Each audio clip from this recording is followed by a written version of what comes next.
So welcome everybody, as usual, to Thursday night. This is me, Michael Taft, and we're going to do a hour-long seated meditation. If you don't think you can sit still for an hour, if you're not used to doing that, we have the room next door called the Wiggle Room because you get to wiggle. Right? Otherwise, in here, we're keeping the wiggling to a minimum. What else? I'm going to talk because it's a guided meditation, but you're never required to listen. So do your own meditation if you wish, or you can follow along with me. And if you're following along with me and then I just, it's all cool and it's going fine, and then I just go off in a direction that you're like, I cannot go, then just don't go. Stay where you're at. Okay. I think that's it until we close the door or seal the crypt, as we like to say. Very good.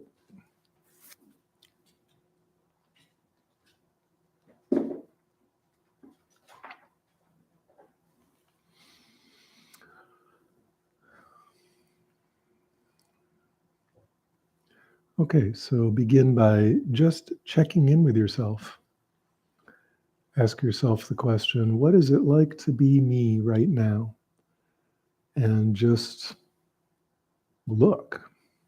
What's it like to be you right now? What's it feel like? What are the thoughts like? What's the internal weather report? And however it's like to be you right now, just let that be fine, right? Completely okay. There's more than enough room, more than enough space to let yourself be just like that right now.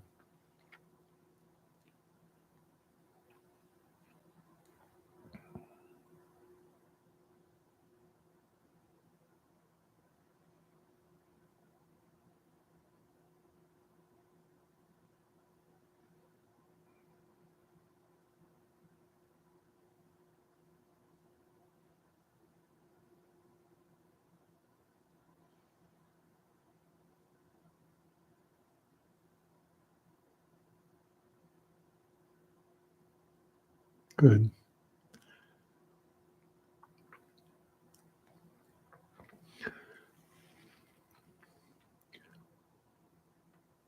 So for this meditation, we're going to work a lot, as usual, with spaciousness. Spaciousness is a big theme.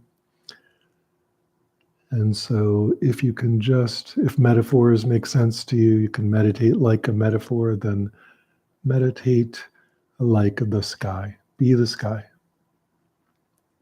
It's wide open, utterly bright and clear, unfixated, sky-like mind.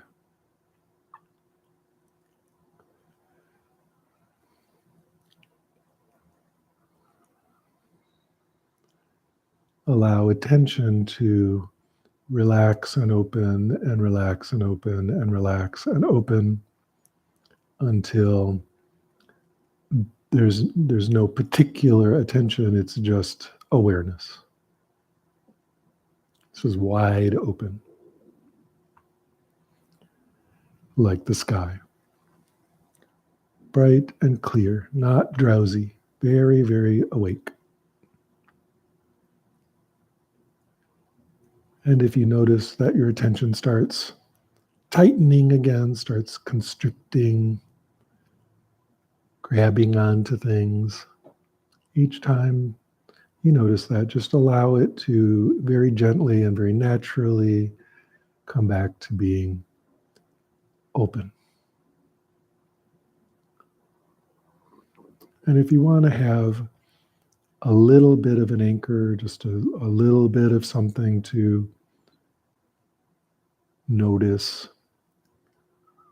just notice the breath wave. That's the rhythm of breathing, not even the details of breathing, not focusing down on micro phenomenology or anything like that, just simply the fact of the breath wave.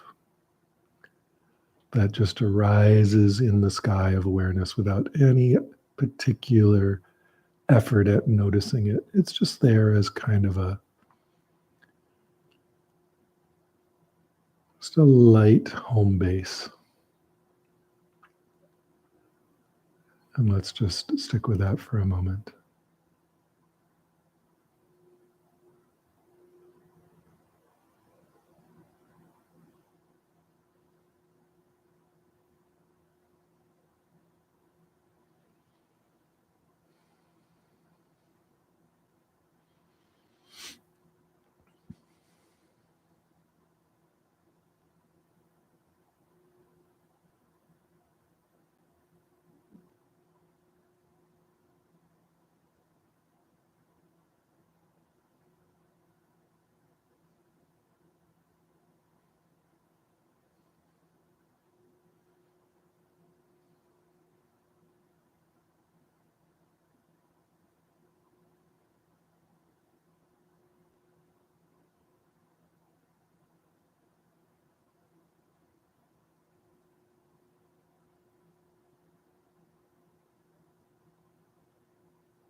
And notice that as you simply sit with the mind in a spacious mode, noticing the wave of the breath rising and falling, just the wave, just the rhythm,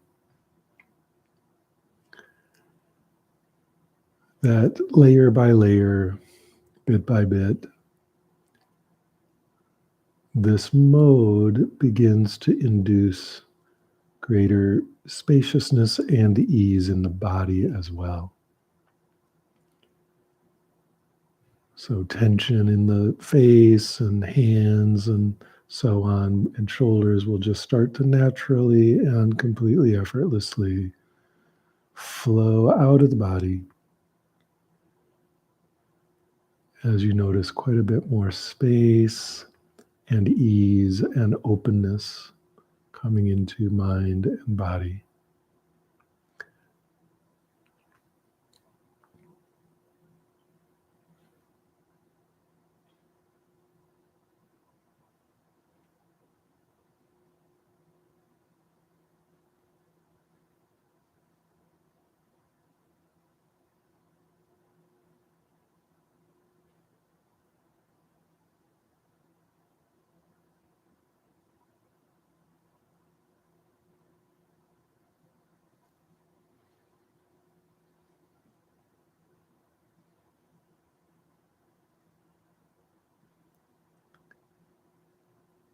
Awareness begin to settle into itself, noticing quite a bit of naturally occurring stillness and silence and spaciousness. Already there, not something we're creating or inducing, but just simply available.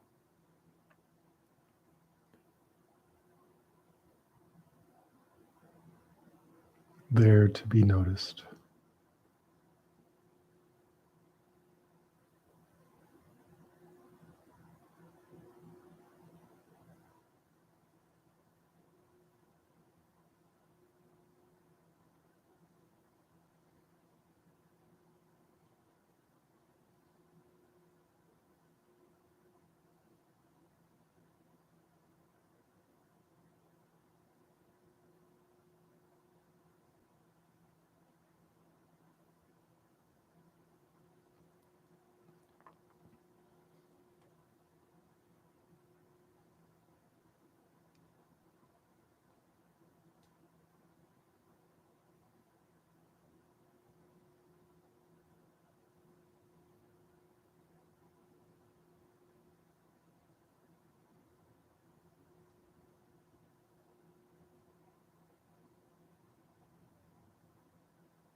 Good. Now, continuing to just have this background awareness of the breath wave, just the fact of the wave, not details of it, just that it comes and goes.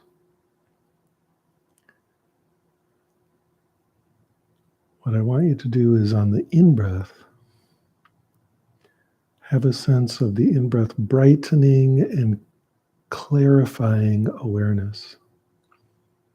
It's like the in-breath is energizing in a very smooth and pleasant manner that clarifies awareness. It makes it brighter and more awake. And then on the out-breath, I want you to allow your mind to, the image here is you breathe your mind out into space. And as the mind is breathed out into space, into external space, it just vanishes. So on the in-breath, it's brightening and clarifying. The out-breath, breathe the mind out into space and it simply vanishes.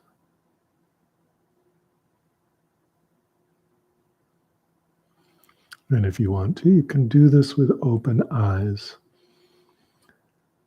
If your eyes are open, have them be not focused on anything in particular, but just seeing all of the visual field equally. Nothing, the periphery and the center equally weighted. And then just breathe the mind out into the space in front where it vanishes. Just gone. And then if it starts up again on the in-breath, that's fine. We're not fighting with anything.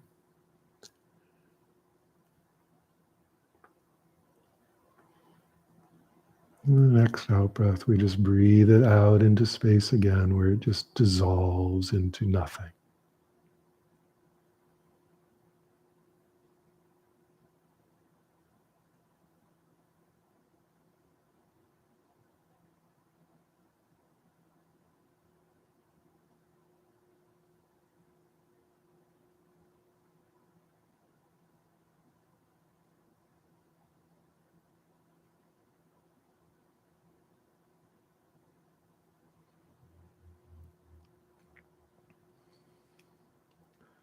All thoughts dissolve into nothing.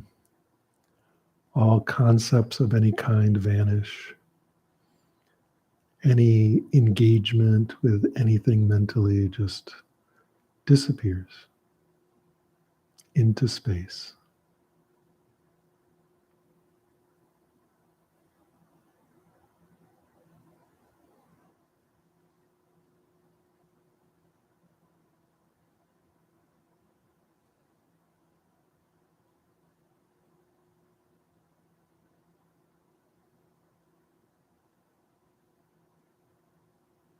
And then on the in-breath, without any particular sense of effort, we just notice awareness brightening and clarifying. Not bright like a light, but bright like it's clearer. It's more awake.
On each out breath, when all concepts, every aspect of the mind completely vanishes,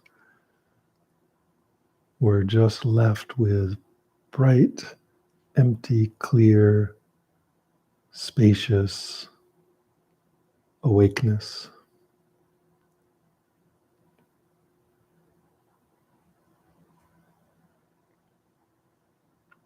Fixated upon nothing.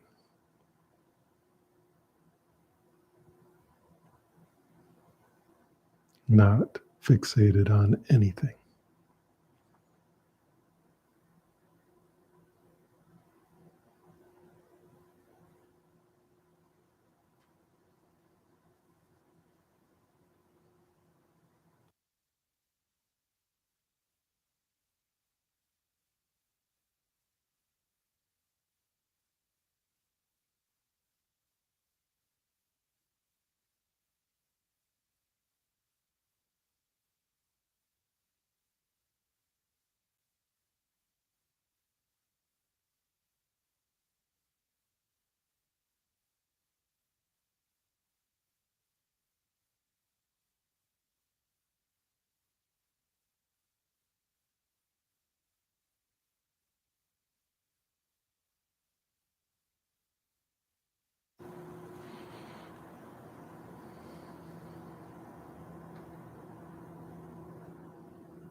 We're just left with bright, clear, spacious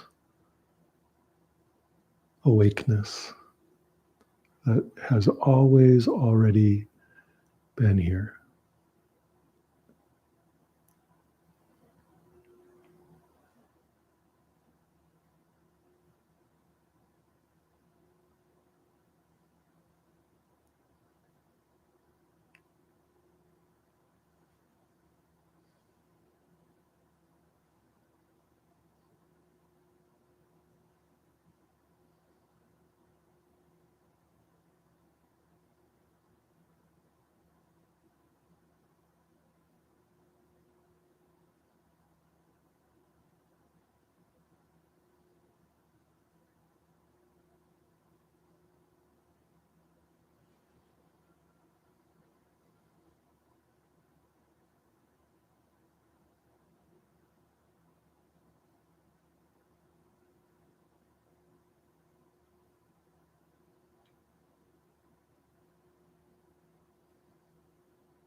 Good.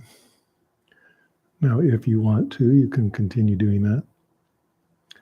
If you want to try something more challenging, you can let go of that visualization and also any particular attention on the breath wave, and instead allow this spacious awareness, this vast open spaciousness that is bright and clear, allow it to notice the waves of thought. It's not engaging with them in any way. It's simply noticing the waves of thinking.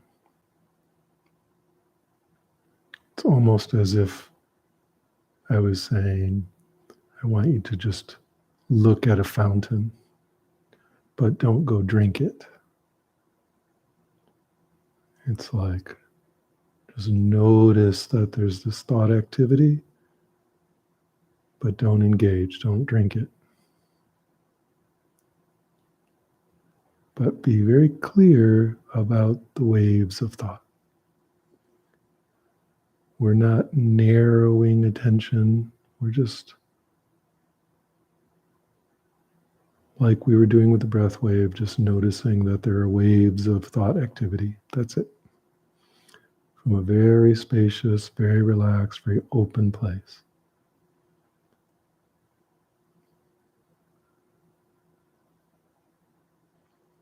This is somewhat challenging. If you keep getting caught up in the thoughts, can go back to dissolving the mind into space.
It's almost as if awareness is a vast, spacious sky that's simply aware of the wind that's passing through it.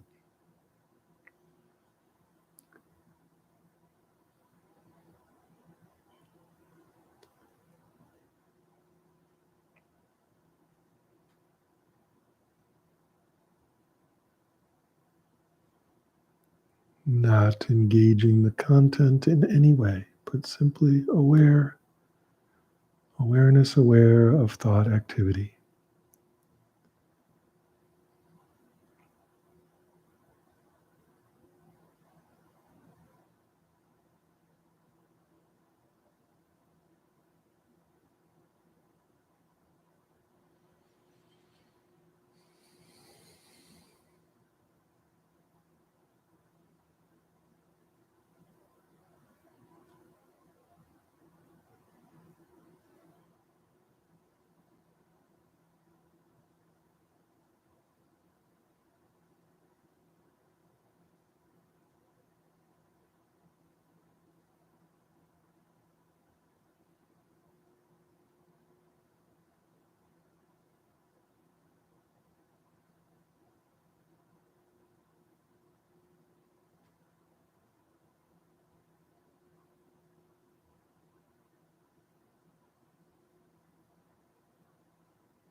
Allow the awareness to remain very spacious. Don't start concentrating on the thought activity.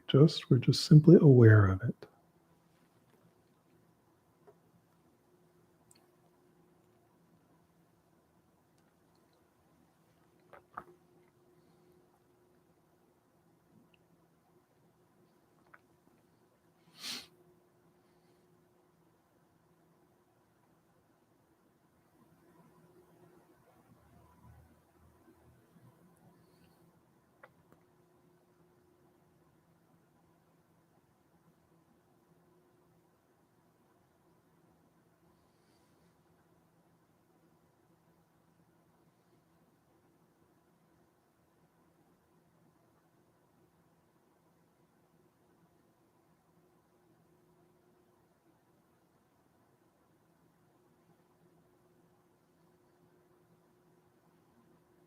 It's almost more of a feeling than a thought. It feels like energy or wind or maybe bubbling fountain.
Good.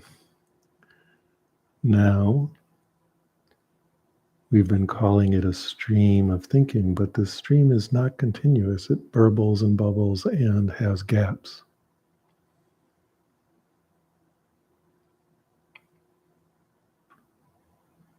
Notice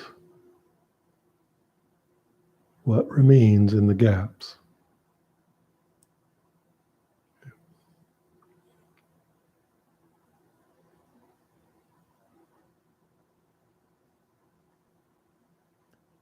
The bright, clear, spacious awakeness is still there, completely unchanged, except that for a moment there's no thought activity. Notice that in the gaps.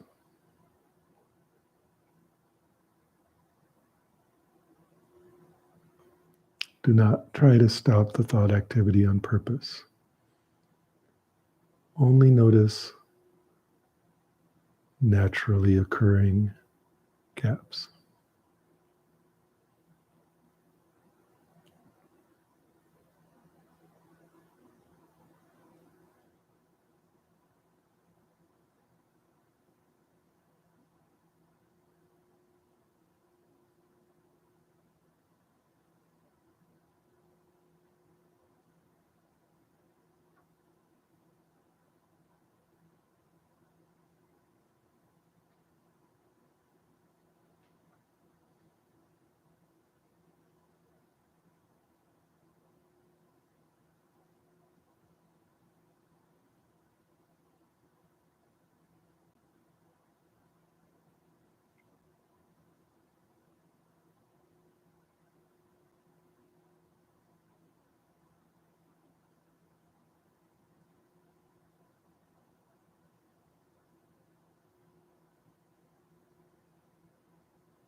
It's like awareness is this vast open sky, incredibly spacious. The wind moving through it, the wind of thought. And just every once in a while, the wind just pauses for a moment. And there's just sky with no wind.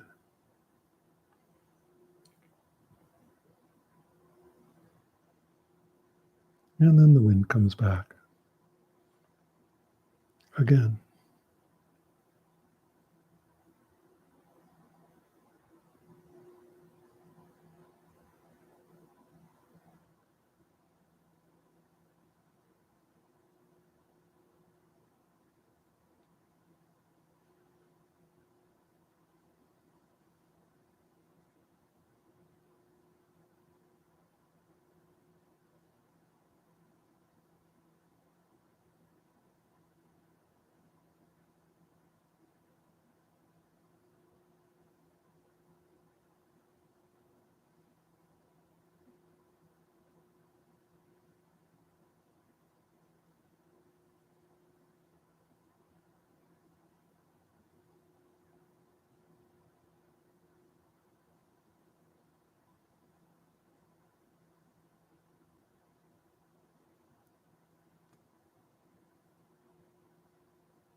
Good. Now, with this bright, clear spaciousness, bright, clear, spacious, wakeful awareness,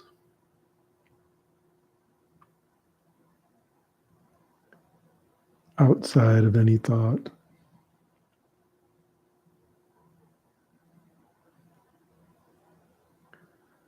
I want you to look at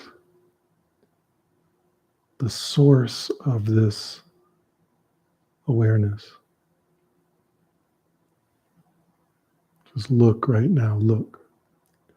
Where does it come from? Just let it reflect on itself, look back on itself, find its source. What is the source of the sky?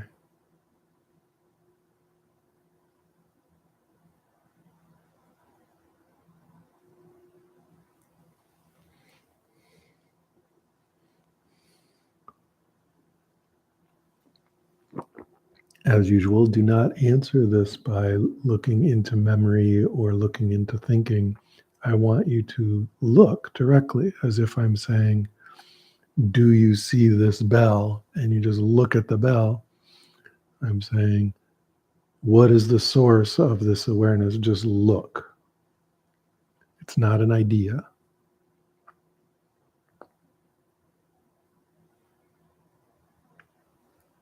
And if you find a source, then look more closely. What's looking at the source?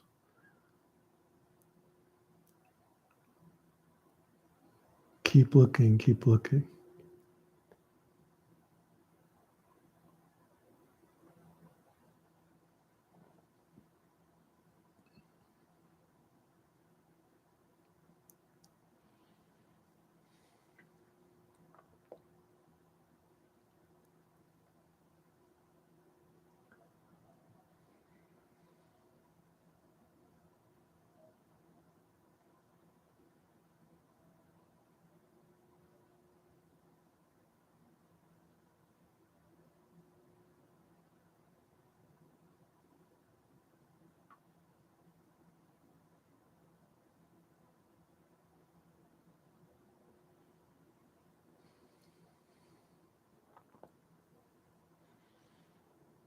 Find it, look closely. Where is the source of awareness?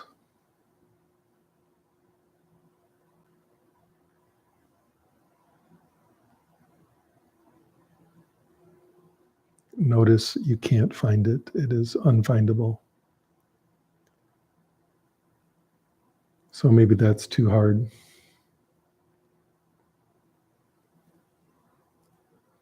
So what is the source of all the thoughts? Look. They have to come from somewhere, right? Where are they coming from? Look now in experience.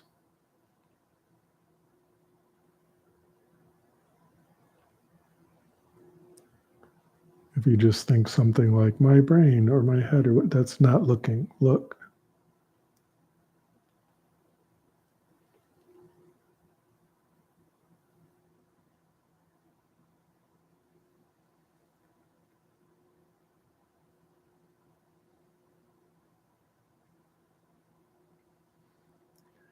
That's weird too. You can't really find where they're coming from.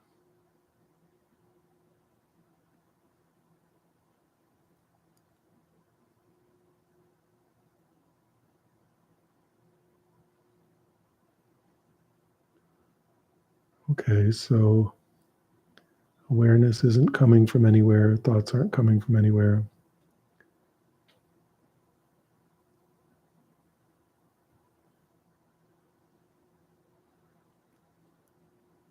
I'll ask an easier question.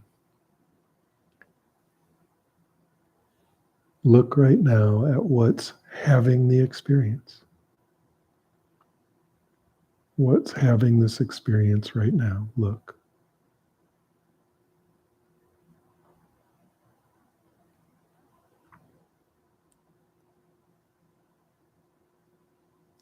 Surely we can find what's having this experience right now.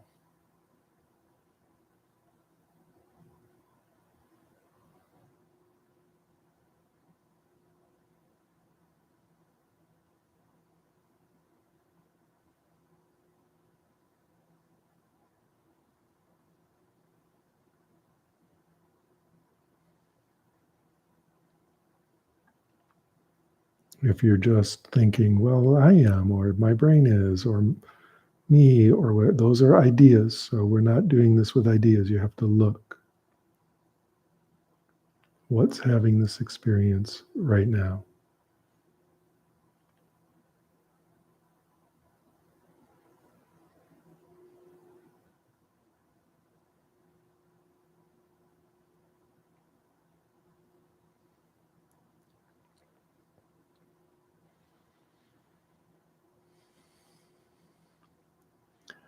It's very weird because you can't find something that's having the experience.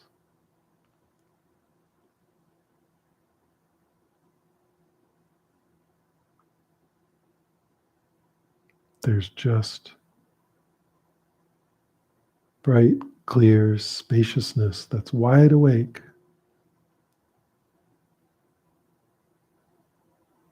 That's not coming from anywhere. It's just there.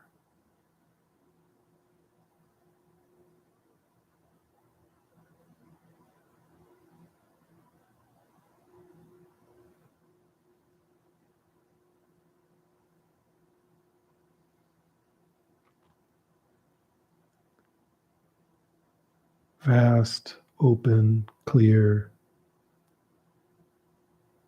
primordial wakefulness with no source.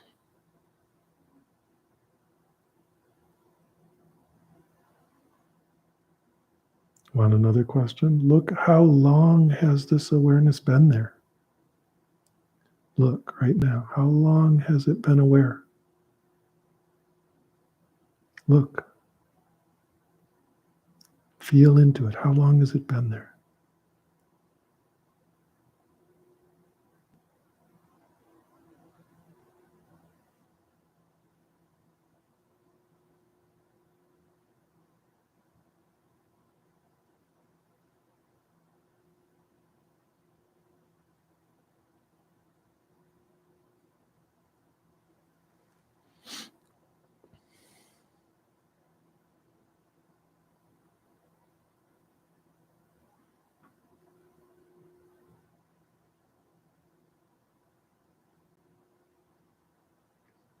And just like you can't find its source, you can't find a beginning for it.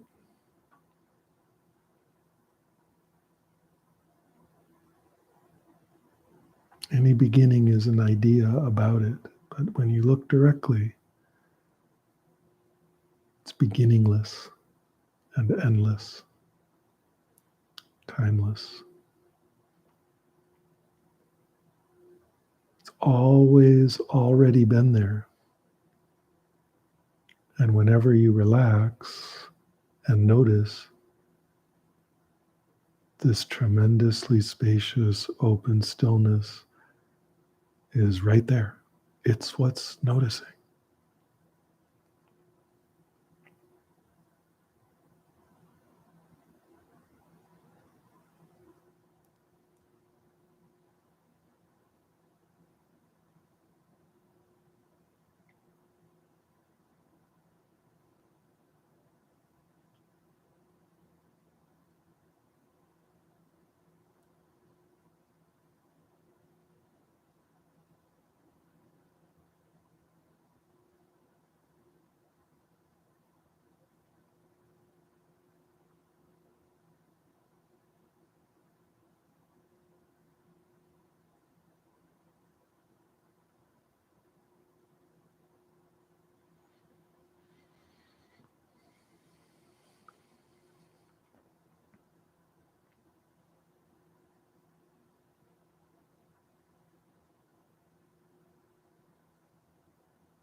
Very good. Let's end the meditation there. Although we could keep going. Feel free to move and stretch. If you have to run to the restroom, feel free to do that.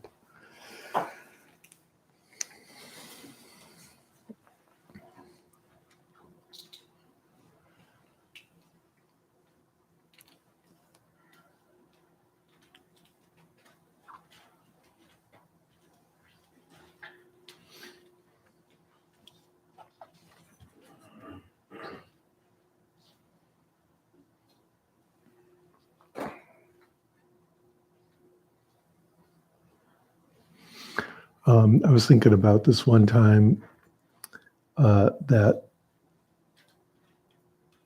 it was a while ago. It was probably, I don't know, in the 90s or something. Anyways, dinosaurs roamed the earth.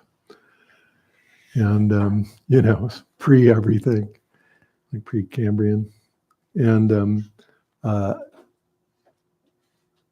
was in Colorado, like in, what's the name of that valley where Crestone is? It's the world's highest alpine valley. It's gorgeous. And I was going to do this week-long thing where, for a bunch of days, I think it ended up being like 4 days and 4 nights. I didn't sleep or eat anything and barely had any water and was sitting out on a mountain at about, must have been about 13,000 feet or something. And, you can't leave your spot. And I had a lot of practices to do and stuff and sat out there and stayed awake all night looking at the sky and stuff like that. It was cool. At one point, when I first got up there, it was kind of challenging this, because you're high enough up and you're looking across this valley, a storm front was coming in, like black boiling clouds coming right at me over the valley. And with lightning. So it started raining and there's lightning in the clouds and hail and stuff. And then it just actually came right into me. I was high enough on the mountain that like the storm just surrounded me with lightning. So that was exciting. Just like in a lightning storm. And so it started off like that, and then there was days and nights and days and nights and days and nights. And, lots of cool, like, hummingbirds and constellations, and it was amazing. But as the days went on, you don't have any food, right? And you haven't slept. So consciousness begins to shift. And it got pretty weird eventually. It was like very ironic, because eventually I came down the mountain and there was the people who were supposed to be there to like greet me were not there. And, and I was hungry. And so eventually I got a ride into the little town. And I mean, like with no separation, I could just come off the mountain and I get in a car to the town and go into this restaurant, and I sit down and I'm like, oh my God, I'm going to eat something, And so I look through the menu and I'm like, I want a burrito. I want this burrito. And I made a huge mistake, because it's like this hippie town in Colorado, which I loved. But I made the mistake of saying, I haven't eaten anything for days. And the waiter person was like, you can't have a burrito. I will not serve you a burrito. Like, what are you talking about? I'm starving. She's like, no, that will be bad for you if you've been fasting. You need something like a salad.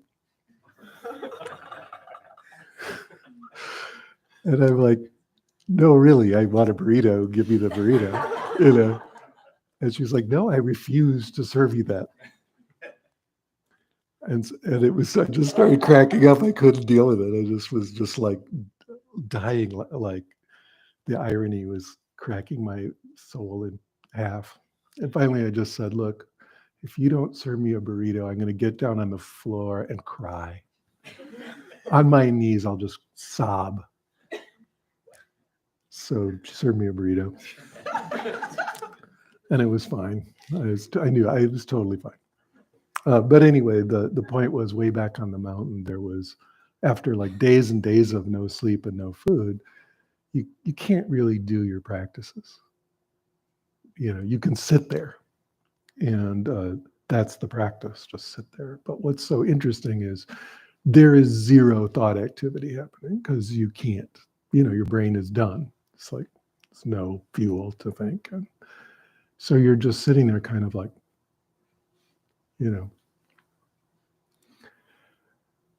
and eventually you get it like, oh, not you think this later, but at the time it's like, I'm totally alive with zero thinking happening. And here I am, still here, wide awake. There's nobody doing anything in there. And all I had to do was not eat or sleep for days, or do, and be on a mountain in a hailstorm, which I loved. But the point being, like, it's eventually you can just make it all stop if you do shit like that. And then there's just awakeness. That's all that's there. At the time, using the language that I used at the time, I kept saying, God was right here. There was zero separate. It was right there. Because I was calling the awareness, that just wakefulness. I was deifying it, but still, that was a description after the fact. It's like right there, except not out there. And but anyway, in the meantime, you notice that's there all the time, right? You don't have to go sit and not eat or sleep for days. You can, it's fun if you like that kind of thing, but you don't have to do that. It's just what's filling up all the gigantic space outside of the machinery of your thinking.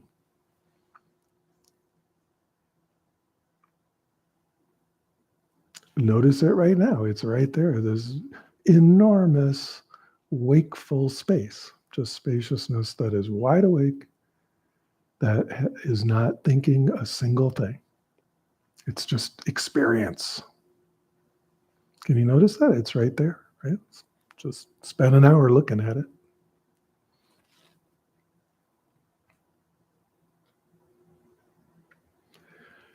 And, of course, we're not against thinking. Like, I like thinking, it's useful. And yet you don't have to be that. That's what, you notice doing stuff like that is you're perfectly fine being alive outside of it. I think naively we assume often that if that stops, that silence and spaciousness means we're about to die. It's like so still and quiet and huge. I must be getting swallowed by the void and I'm gonna fucking die. But you don't. You're just being swallowed by your own awakeness.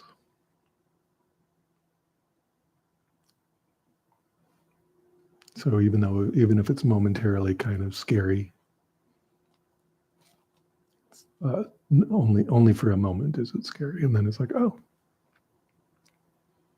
I didn't die. Still here.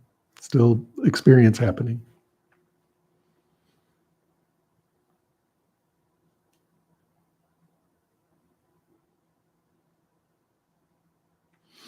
And often, again, you don't have to go out on a mountain for days and days, but you also, you did come here and do an hour of meditating.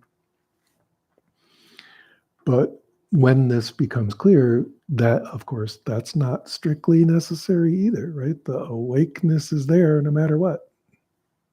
That's what's there.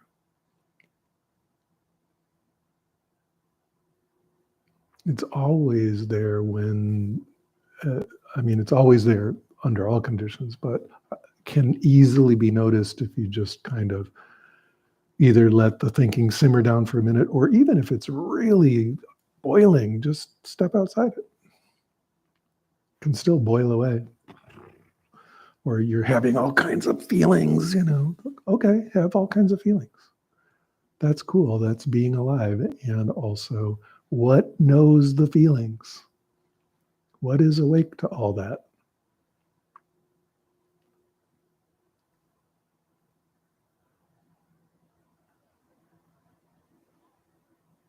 So look right now. What is awake to all that? Notice when you look, you can't find it.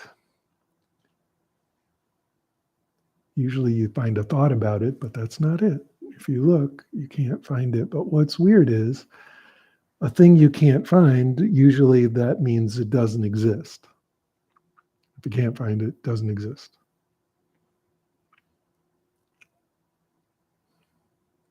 Especially if you've done a thorough search, like it's not lost. I actually can't find it. In a normal way of understanding, that means it's not there. But obviously, experience is there.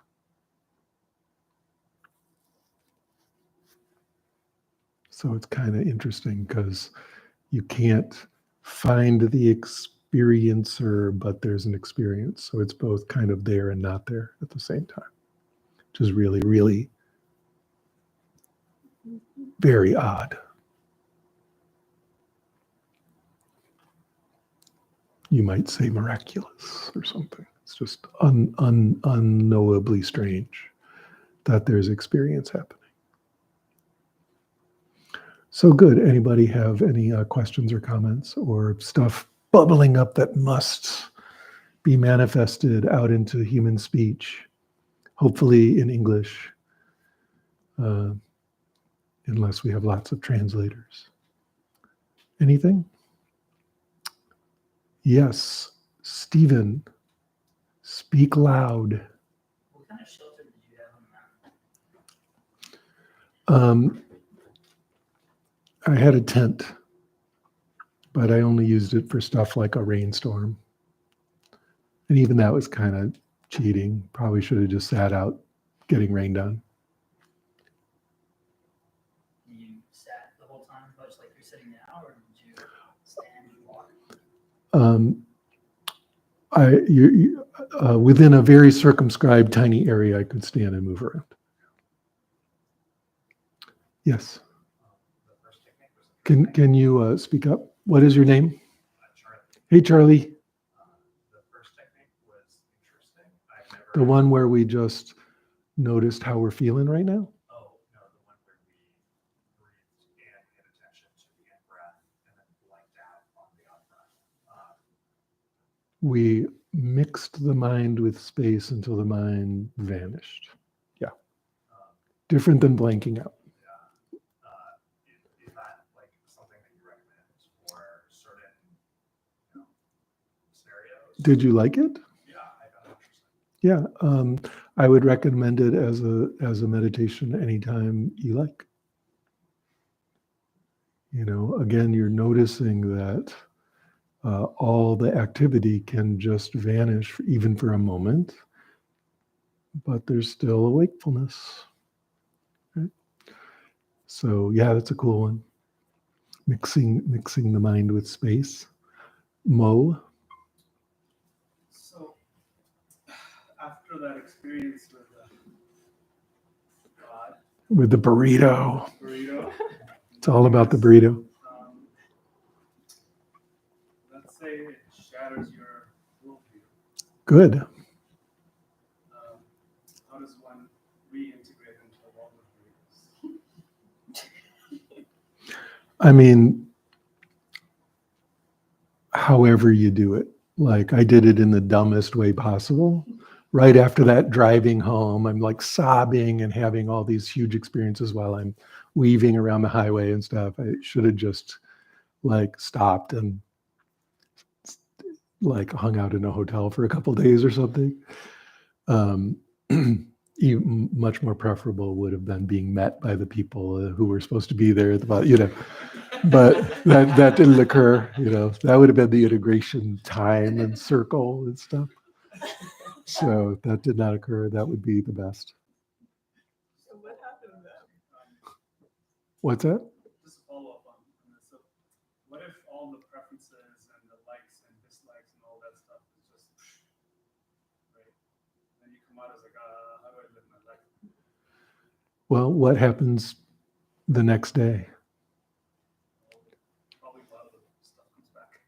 Well, yeah, I mean, you'll want to eat, and then it'll be like, well, what do I eat? And even if you're like, I have no preferences or so, you'll still eat something. And you'll go to the bathroom, you'll do something.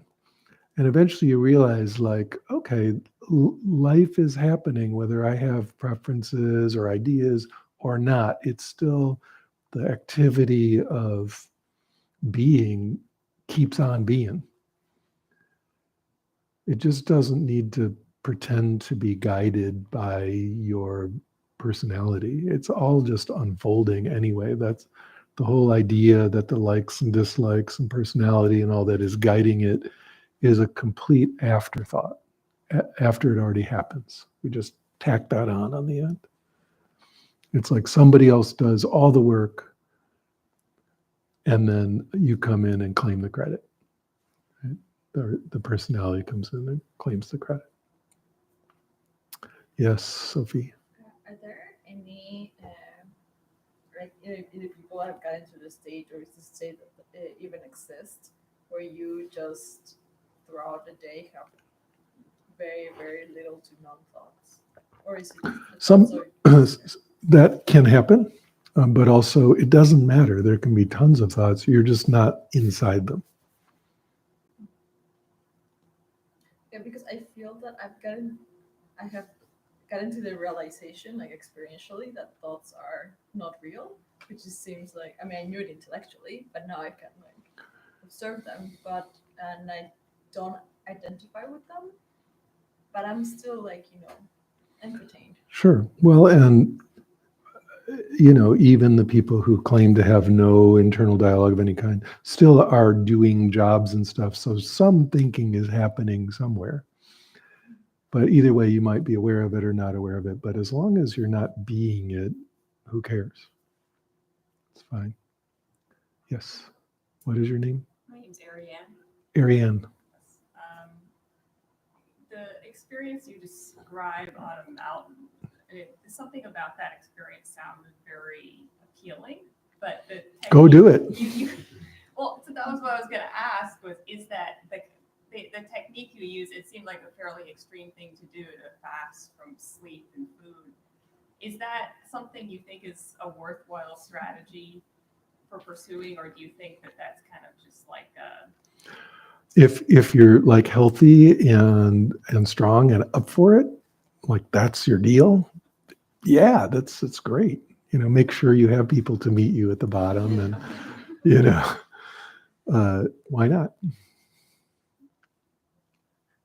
It is extreme, so I'm saying, that's for those kind of folks, but sure, why not? What else? Michael. Yes. So my name is Michael. It's my first time. Thank you so much. I stayed in the wiggle room because I was like, I don't know if I can do an hour. And I think at one point you asked to observe the thought and where it's coming from. And the word amygdala flashed into my head. And I was thinking, oh gosh, maybe. That's not how we do it. No. No. Again, it's not about a thought or a memory or an idea about where it comes from. It's looking where it comes from. Did you look at your amygdala? Of course not. So you look. See what I mean? You weren't in the room, but I was saying, just like if I say, look at this bell, Michael, look at it. Now, if the word amygdala flashes up, does that have anything to do with it? No. So you see, it's much easier than ideas about it. Just look. And we're just not used to doing that. So it's that simple. Just like, where's Waldo? Oh, there. Okay, you're just trying to notice. All right? Yeah, of course. Thanks for your question that I interrupted. Tom. No, you're good. Did you ever find out what happened to those people? I'm not going to say.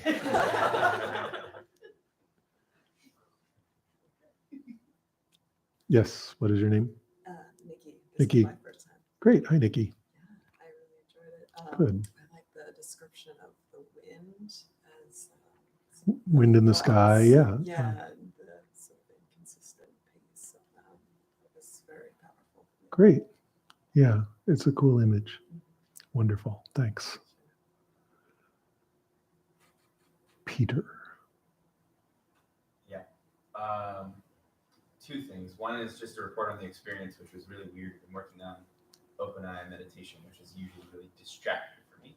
So the second part is a question. But the first thing is, when I was watching just the object of concentration being my thoughts in the sky, it ended up like my thoughts like almost started like putting on a performance, but it was like I wasn't latching on anything. It created this pace. And then it was really weird because the pace would make my eyes move. Like I kind of like lose the visual field for a second. I had to close my eyes so I could like center, pull back and be like, oh, now I'm just looking at my thoughts too closely.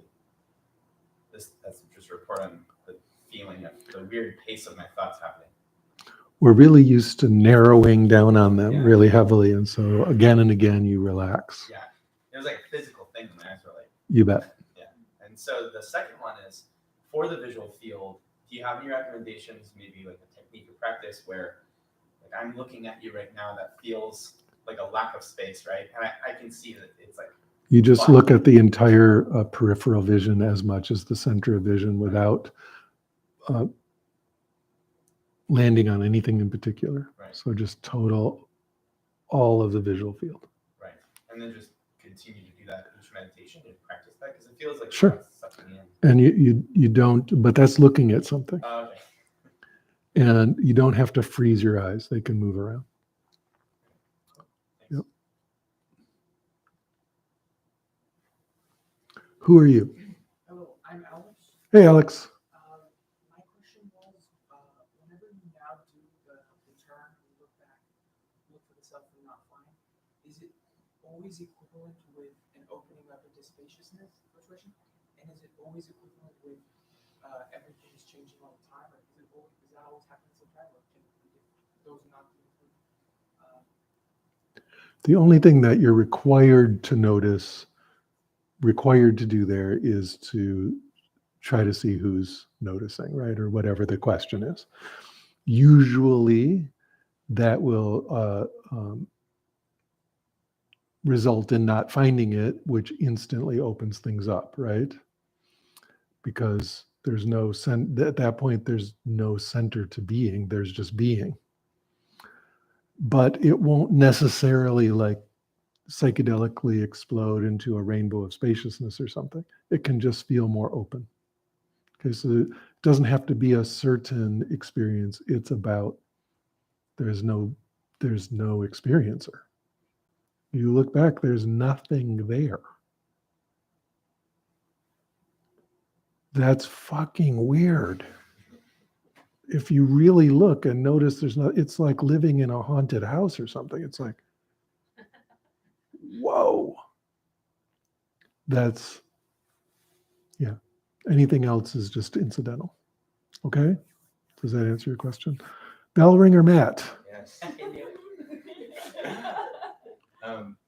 Playing with the, like looking at time and timelessness. I remember you gave the instruction on the retreat, and I had this one weird blip of a moment that it felt like for a second, perception was like, oh, I'm some ancient like thing, like this sort of Lovecraftian horror. And like, Yeah, time is that's what you are. Yeah, exactly. And sometimes it feels like I have a lot of conceptions that come up around that instruction, like, is this just a series of time slices that I'm trying to catch? And so I'm wondering, like, pointers to like get underneath the conceptions, or just be with it. The pointer is just is the more you try to get underneath it, or you're just that's more engagement with it. So you just let it be there. That's all. Just it's just a pile of wriggling conception snakes, and it's like okay, they just get to do that. Well, because it starts to get interesting, and that's why you just leave it be. Okay. Very good. Let's thank you for all your earnest questions and your good practice. And let's have Katie Devaney talk about stuff. Like, I know the question everyone's wondering is, what is an alembic? Did you like how I sat down until you said my name? Like I didn't get up until, oh, maybe something else is happening now. It's always my favorite part. Maybe this is a different thing that I don't know about. So, hi everyone. Especially people who are here for the first time or from out of town. It's really nice to have you all here. Be extra nice if I knew how to use this microphone. So, what we're doing with this space, we're offering classes, workshops, events, and practices. We're arranged around 3 pillars in particular, meditation and movement, neuroscience, and citizen science in general, and psychedelic preparation and integration. All of those 3 things together are different branches of transformative practice. And we named this place Alembic, which is the name of a container, because we want this to be a container for your own transformative practice according to your own goals. So we're not advancing one particular way of working as the right way. We're not saying anything else is a bunch of nonsense and you shouldn't do it. What we're doing is offering a wide variety of practices and techniques and things you can do, and allowing you to choose and navigate according to what's alive for you in any given moment. And hopefully in the near future, we'll also be collecting data on all of this along the way and using that data to improve teaching and improve our understanding of how these things work. But the idea with the science that we're doing here is the science is situated alongside the practice, not above, kind of dictating how it works, but together in dialogue. That's a little bit of what we do here if you're here for the first time. We have a couple of great things coming up that you may want to come back for, unless you're visiting from far away. On Sunday, we have Suiko McCall here. She founded something called the Art Monastery, and she's doing something called Art Monk Practice. It's one of my favorite things that I get to do as part of being here is I got to just talk to her on the phone for an hour, which was amazing. And it was like, she has a real presence and a lot of joy. There's just like joy like emanating from her. And what's going to happen on Sunday, it's from 3 to 6, and it starts with sitting practice, and then it moves into creative expression, and then goes into movement, and then back into creative expression. And she lives in Hawaii, so she sent a bunch of art supplies here, and I don't know what's in the boxes, but one of them is 28 pounds. So there's like at least 28 pounds of really cool stuff we're going to get to open on Sunday. So I highly recommend that. It's Sunday from 3 to 6. So it's like, yeah, nice afternoon time. And then something a little bit further out, but that's going to be really, really cool is starting on March 17th, Tenzin Wangyal Rinpoche is going to be here doing a 4-day intensive on the 21 nails. So this is a text about emptiness practice. He's doing one of these 4-day retreats every few months here. And a couple people who are in this room, did the last one, and uniformly positive things are said about it. So I'm going to sit this one. I'm really looking forward to it. So that's... There's only several of the nails out of 21, I believe. Yes, yeah, they're working their way through the text, and they do like 3 to 5... 3 nails at a time. Yeah. So yeah, there'll be 7 of these, I guess, if math. And so that's coming up in March. So keep an eye out for that. The Lingmincha folks, which is his organization, are doing registration for that on their website. So you can go to lingmincha.org for that. But we'll also have flyers up next week with how to register. So I just want to flag that. That's March 17th, and then that like following weekend. And finally, if you don't know this, Michael Taft is doing two things that are cool, at least two things that are cool, besides eating burritos in Colorado. One is that he's donating back. So Alembic usually splits donations with the teacher, and Michael's donating all of his donations back to Alembic. As Alembic is still in its first year, so as we're getting off the ground. So if you donate tonight, your donation is effectively doubled. We're a nonprofit, your donation is tax deductible. We keep all the meditation stuff that we do here donation-based so that everybody can come and practice. So please donate if you can. Ruben's a volunteer tonight. Ruben, say hi.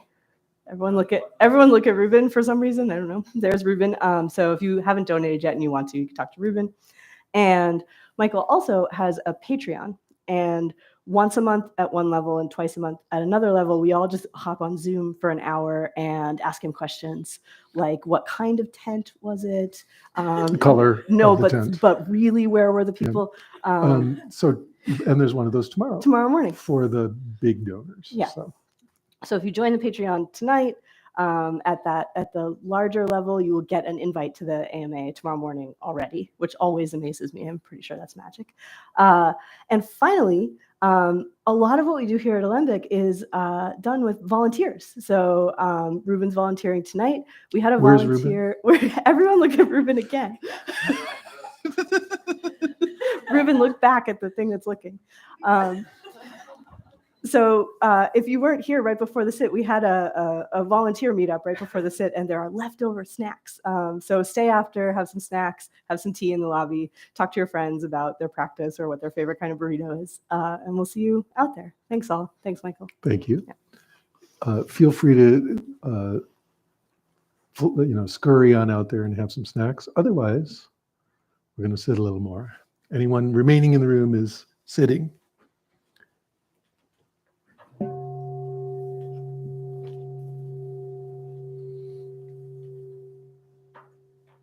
This is just 5 minutes, don't worry.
Thank you, everybody. See you out there.